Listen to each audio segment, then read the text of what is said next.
Bismillahirrahmanirrahim. La ilahe illalloh aqida, shariat va hayot prinsipi nomli kitobning o'zida. O'tmishda musulmonlar ko'plagan xatoliklarni sodir qilgan. Xatolik sodir qiluvchilar xatolik sababli almashmaydigan, o'zgarmaydigan va hech bir kishiga yonbosmaydigan ilohiy qonuniyatning jazosiga uchragan.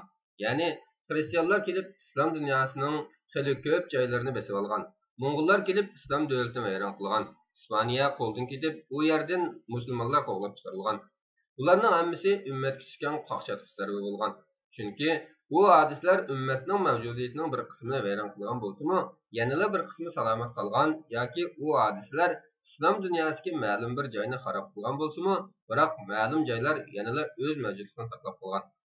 Ammo bugun mayli islom ummatining mavjudiyati bo'lsin yoki islom dunyosining har qaysi taraflarida bo'lsin, yo'qolish umumyuzlik bo'ldi.